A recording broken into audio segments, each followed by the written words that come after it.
Now that it's been a week since the Oscars, we've finally managed to digest the year. I've caught up to a lot of 2022 releases, and I'll do something different now. These are my personal favorites. Maybe we can call it the POSCAR for short. If I were to have a similar ceremony, these are the winners. My favorite films of the year.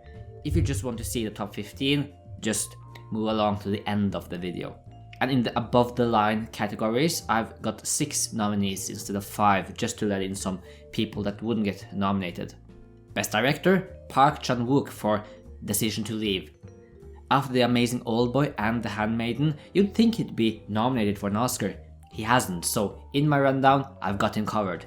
Definitely one of the best directorial feats this year. I've also got the Daniels for Everything Everywhere All at Once, Charlotte Wells for Aftersun, Ruben Östlund for Triangle of Sadness, he masters awkward situations. I also have Ali Abassi, recently directed The Last of Us season finale and should be a name that is on the rise.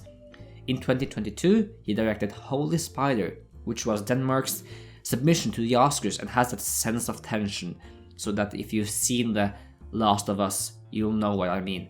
Holy Spider was gripping.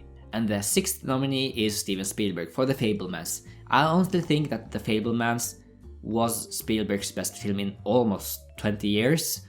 This was a passion project. Todd Field is an honorable mention. I would still give the Oscar to the Daniels.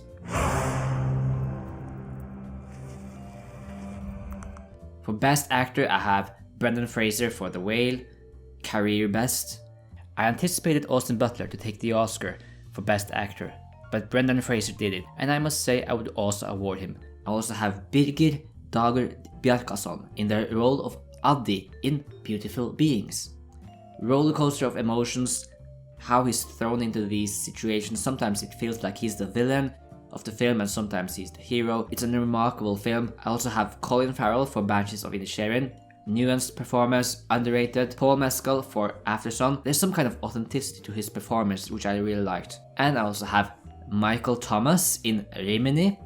It's a washed up character in a very dirty, grimy film. Kind of like Mickey Rourke in The Wrestler.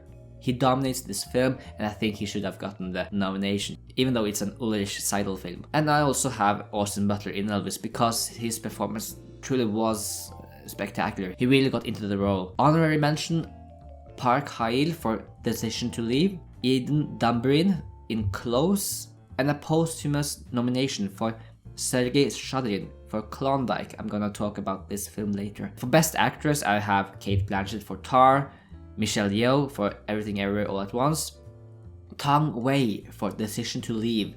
Decision to Leave got majorly snubbed, and I think she should have snuck in. I have Andrea Riseborogh for To Leslie. I think she deserved a nomination, really. It's a great performance. Danielle Deadwyler for Till, who got snubbed by the Academy. I think she carries that film, and I think she should have gotten nominated. And the 6th nominee is Mia Goth for Pearl. The Academy has a tendency of shying away from horror performances, and Mia Goth was terrific in Pearl. In this lineup, I would give the award to Cate Blanchett, but I still say that all 6 here are worthy of a nomination. They're all amazing winners. I'm sure you don't want to hear about a stranger satisfying your wife, and I swear it was only once. It was a mistake. It wasn't him that I wanted, I know that now. I wish things could just go back to the way they were before, but I don't see how they could. Honorable mentions go to Ana de Armas for Blonde. Yes, she is talented, and I know the film is controversial, but she gets an honorable mention. Oksana Cherkashina for Klondike, Lea Seydoux for One Fine Morning, and Margot Robbie for Babylon. Best Supporting Actor, I have 6 nominees here. Ingvar Eggert Sigurdsson from Godland, Ki Hee Kwan from Everything Everywhere All at Once, Brendan Gleeson from Banshees of Inisherin, Barry Keoghan from Banshees of Inisherin, Gustav de Wael from Close. It's a shame I can only fit one of the boys from Close, but I guess Gustav here would be campaigned in supporting since his role is shorter, so therefore I'm including him here. And I also have Paul Dano in The Fabelmans. Judd Hirsch, as great as he was only in the film for such a short time. He got nominated at the Oscars, but I think Paul Dano gave a better performance, and I would have loved to have him in the mix. I agree on the Academy on this one. I would also give the award to Ki Hee Kwan. 我还是会选择和你一起报税，开心一点。 Best Supporting Actress, I have Kerry Condon for Banshees of Inisherin. I think this film deserves something, and she has a great performance. Although I'm happy for Jamie Lee Curtis, who won. In my awards I have it like this. So Kerry Condon gets the prize, and then I have Angela Bassett for Black Panther, Wakanda Forever as the runner-up. Jessie Buckley for Woman Talking, Janelle Monáe for Glass Onion, Dolly DeLeon for Triangle of Sadness, and Emily DeQuyen for Close. Luckily you won't have to put up with us more than one night, so and try eating with your mouth closed. Where are we now, France? Will you tell him, Pádraig? Aye, stop being a little feckin' bollocks, Dominic. No, just about the mouth thing. Honorary mentions here are Claire Foy for Woman Talking, Stephanie Hsu for Everything Everywhere All at Once, Carey Mulligan for She Said, and Michelle Williams for The Fabelmans.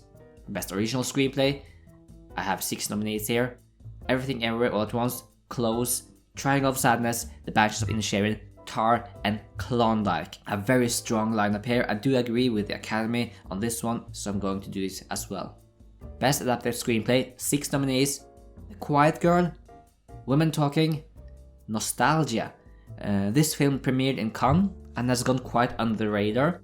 It's a beautiful and visual story that captures Napoli in Italy. Knives Out, Glass Onion, Living. Unfortunately, I didn't give Bill Nighy a nomination, but this screenplay, based on the amazing Kurosawa film Ikiru, is well written and engaging. Definitely deserves its screenplay nomination. And I also have She Said, the film about the Harvey Weinstein investigation by the 2 New Yorker reporters. I think the film is a little bit bland, so therefore it won't get the prize. I think Women Talking stalls for a little bit, and I found The Quiet Girl to be much more beautifully written, so my award goes to The Quiet Girl. I would also give an honorable mention to The Lost King. Best Animated Feature, my lineup is very similar to the Academy's: Pinocchio, Marcel the Shell with the Shoes On, Turning Red, Puss in Boots, and Apollo 10.5. Linklater's fantasy childhood dream film, using rotoscoped animation like he did for A Scanner Darkly several years ago. I thought it was very nostalgic, should have been nominated at the Oscars. My award would still go to Pinocchio. International film, Close from Belgium, Beautiful Beings from Iceland, Godland. It would probably be Denmark's submission next year, since Denmark submitted Holy Spider for this year. I have Yeoh from Poland. I also have All Quiet on the Western Front from Germany, but Close is the winner here.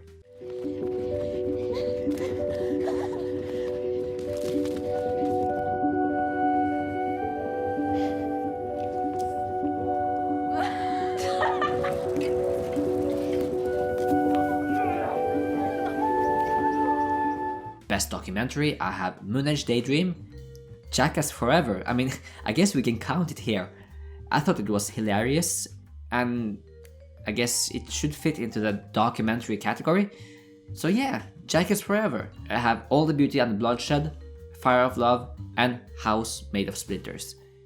Moon Age Daydream gets the award. It's a glorious celebration of David Bowie. Space invader, I'll be a rock and roller bitch for you. And how about the shoes? Are those men's shoes or women's shoes or bisexual shoes? They're shoes, silly. Best Original Score. I have Michael Giacchino for The Batman, Justin Hurwitz for Babylon, Paolo Mikieting for Yeoh. This film has very little dialogue, so Paolo Mikieting's score becomes the voice of the film. I have Howard Shore for Crimes of the Future and John Williams for The Fabelmans. All of these scores are either on YouTube or Spotify. You should all listen to them. Honorable mention go to Godland. I was so surprised that Michael Giacchino didn't make the Oscars shortlist for The Batman. I still think that the best score of the year was for the movie Babylon. Action! Hi, boys. Santa, get me wet. Best original song, I have Now You Know by Weird Al Yankovic from Weird the Al Yankovic Story. I mean, we have to nominate Weird Al. Ciao Papa for Pinocchio, Nobody Like You from Turning Red. This track slaps, really nails the 90s boy band vibe. Hold My Hand from Top Gun Maverick and Natu Natu from RRR, which will win in my ceremony too.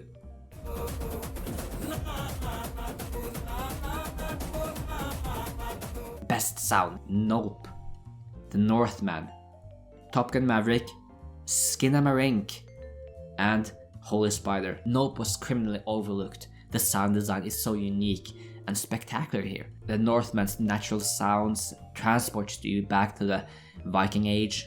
Skinamarink is an unusual horror film. It's completely comprised of shots of corners, walls and floors, and I can understand that many people would find it very, very boring, but I think that muffled sound design here worked splendidly.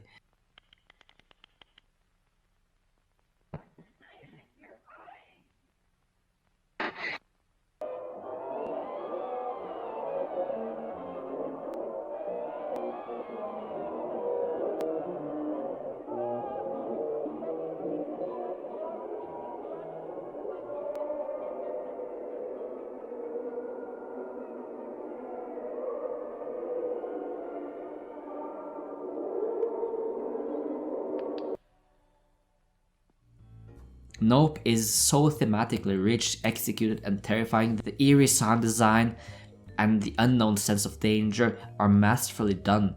It deserves this award.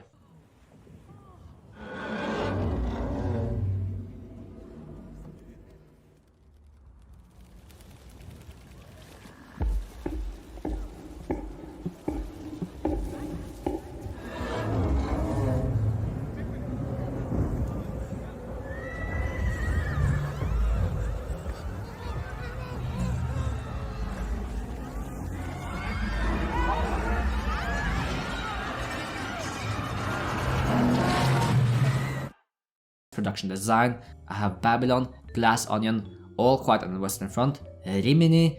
A lot of attention to detail in the set dressing in this one, really emphasizing the drowsy place of Rimini in wintertime.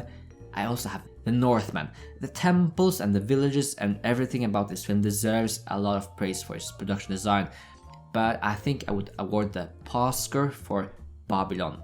Honorable mention here goes to Nope and The War Sailor. Best cinematography, Top Gun Maverick. It should have been nominated at the Oscars. It was the frontrunner to win. Claudia Miranda said he was running 6 cameras at the time, mounting them on F-18s. I think Top Gun Maverick is a fine film, but I'm extremely impressed by what they accomplished here. Then I have Godland is another pick.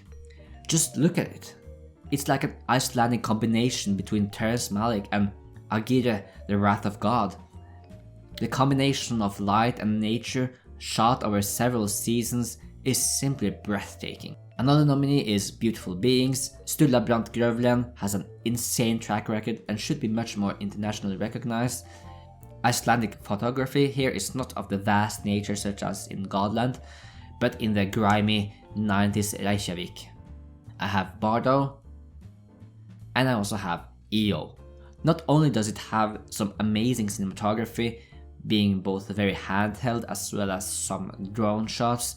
I love the choices of having a lot of POV shots from the perspective of the donkey. I think that in this category I would love to have a tie between the grandiose blockbuster that is Top Gun Maverick and the artistic Godland, but if I were to choose my preferred winner, it will be Godland. Shooting in all these dangerous terrains in all 4 seasons to create something that is so reliable on cinematography takes the prize over Top Gun Maverick.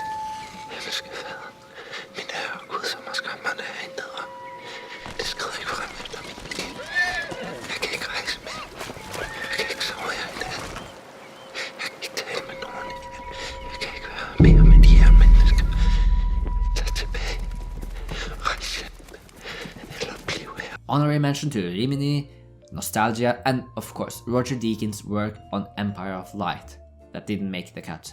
Best makeup and hairstyling, I have The Batman, The Whale, Elvis, Crimes of the Future. David Cronenberg came back to the body horror genre and gave us a film that deserves a nod in this category. I also have Sick of Myself, known as Syk pike. This Norwegian film wasn't even Norway's submission to the Oscars, but it has some impressive makeup job with the main character gradually becoming ill due to a pill that drastically changes your skin. A lot of subtleties in the makeup here, as well as some more grotesque images. I'm giving this award to The Batman. There was so much brilliant work here, and I thought the Penguin was slightly more impressive than Charlie in The Whale. Best costume design, I have Elvis, Black Panther Wakanda Forever, Miss Harris Goes to Paris. It has a lot of costumes. I didn't care for the film a lot. The Northman and Godland. The amount of costumes throughout the years for Elvis is pretty admirable. I'm giving this one a win. Baz wanted to tap into Elvis's iconic style moments. We studied all the references to the nth degree. They make it all feel so real. And it is real. You look at the way that he dressed throughout his career, going back to the 50s, the lace shirts, the flowing pants, the custom shoes, the 60s and black leather. I also loved the white jumpsuit.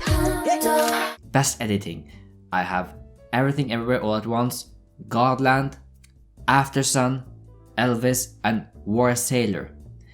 This is the only nomination for War Sailor, the Norwegian war epic. I would have loved to include it more, but the competition is tough. The reason why editing is the one to shine through is the careful and thorough editing work done here.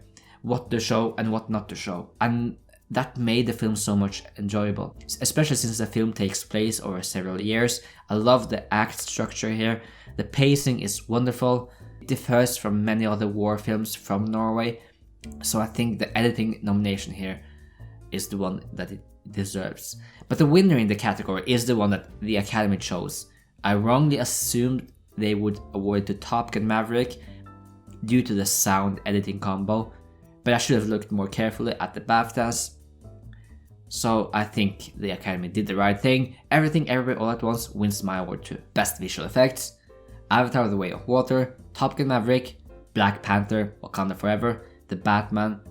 I could throw a bone to a smaller production I thought that had good effects, which was Troll, but I'll go with Fantastic Beasts and The Secrets of Dumbledore as the 5th nominee, and Avatar gets the prize. I've also added 2 more categories, both inspired by the already chosen Oscar, one being Best Stunts, Choreography and Dance, and the other being Best Ensemble Cast, which the Screen Actors Guild actually do. Best Ensemble Cast, the nominees are Banshees of Inisherin, Everything Everywhere All at Once, The Menu, The Fabelmans, and Women Talking. Check out The Menu on Disney+.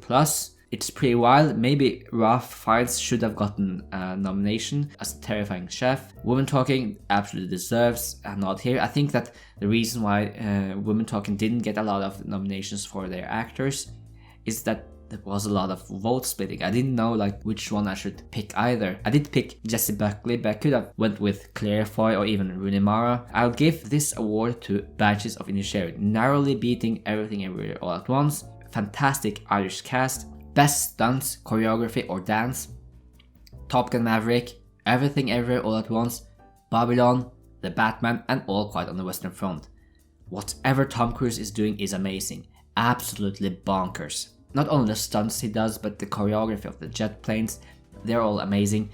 Top Gun Maverick didn't win sound here, or editing, or cinematography in my personal Oscars, but it definitely deserves this one. Best Picture, I have 15 nominees, top 15 of the year. Number 15, Decision to Leave. This is a brilliant mystery with hints of Hitchcock's romantic films. It opens simple. The body of a mountaineer has been found by Cliff. It seems like a perfectly normal accident, but there is something about the behavior of the mountaineer's wife. We ask ourselves the question, did he fall or was he pushed? The Decision to Leave gives us a great chemistry between the detective and his mysterious lady. Number 14, Sick of Myself. I expected Sick of Myself, or Syk pike, to be a massive hit in Norway, so it was a shame to hear that the film did so poorly on the box office despite good feedback from the critics. Kristoffer Borgli has a nasty and unique style. I love the dark humor here. I hope everyone finds a way to see this movie that is a hidden and disgusting gem of the 2022 film year. Number 13, Triangle of Sadness. This is a hysterically funny and sharp satire on class differences. At first everything seems Instagram friendly, but it turns into a disaster. The film is not as tightly woven as his previous film, The Square, but is nevertheless worth seeing. Banshees of Inisherin, you already know about this one from the Oscars. Razor sharp script for a dark comedy. The Fablemans. This is Steven Spielberg at the most personal. Brilliant casting, brilliant cinematography, lovely score. It's a beautifully told story. Holy Spider. This is a nerve-wracking thriller. We are introduced to a family man in Iran who wants to cleanse the world of corruption by killing sex workers. He invites them home, strangles them, and disposes of the bodies. He is nicknamed the Spider Killer. A journalist tries to uncover this. She goes into the dark underbelly of this country. It is based on a true story. Holy Spider feels like a David Fincher film, and it never lets you go. Number 9 is Klondike. The film was made before the invasion, and it takes place in Ukraine in 2014 when a family in Donetsk wakes up to find one of the walls of their house is gone. It turns out that they're in the middle of a pro-Russian rebellion, which is highlighted by the fact that the Malaysian Airlines plane has been shot down near their house. It has a melancholic and slow-moving film style, reminiscent of the films of Andrei Zvyagintsev. It's a realistic and gripping story about this family here. Number 8, All Quiet on the Western Front. The film brings out the realism in the moments between the battles. It's a big film. It's a really down-in-the-mud film, how exhausting everything is, how hungry you get, being in the trenches, the lack of sleep, the sudden conflicts that happen. This is an anti-war film that brings out the loneliness and desperation of a brutal war. Number 7, Yeoh. It's a touching film about a donkey experiencing human life in all forms, experiencing joy and pain, exploring Europe. It's a profound film, kind of like an odyssey. Number 6, Godland. We are transported to the end of the 19th century where a young Danish priest is sent to a remote part of Iceland. It's absolutely spellbinding. Like I previously said, the cinematography takes you on a hypnotic journey across Iceland. It's very spiritual and existentialistic. It's quite long, but it really gets into your mind. Number 5, Tar. It manages to take a Fall from Grace storyline and weave it with cancel culture in a profound way, framing it around an EGOT winner, a renowned composer played by the wonderful Cate Blanchett. She plays it so well that you'd think that Lydia Tarr, the main character of the film, was a real person, or is a real person. I love the story in this one. Number 4, Aftersun. It's about Sophie, who reflects on the shared joy and the melancholy of a holiday she took with her father 20 years earlier. So it's a movie about thinking back at childhood memories and now as an adult understanding them in a better way than you did when you were a kid, especially to reconcile the father she knew, played by Paul Mescal, and all the layers behind his character.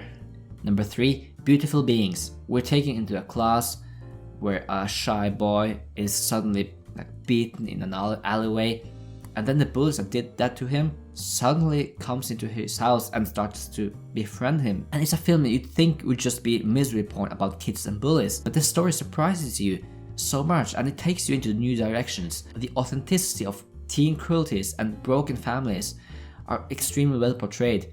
Like all the bullies and all the kids in this film and the adults, they're so three-dimensional here.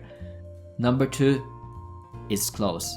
A heartfelt film about the friendship between two 13-year-old boys who have their friendship suddenly disrupted when they start secondary school. Their relationship is confronted by other classmates, and Leo, one of the boys, reacts with shame when other classmates asks if they are gay. This is a tear-jerking and strong film with wonderful child acting.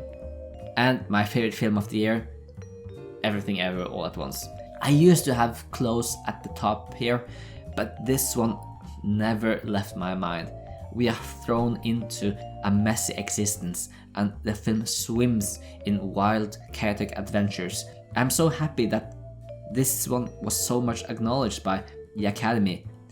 A creative and fun film, so my award also goes to Everything Everywhere All at Once, but this is my top 15.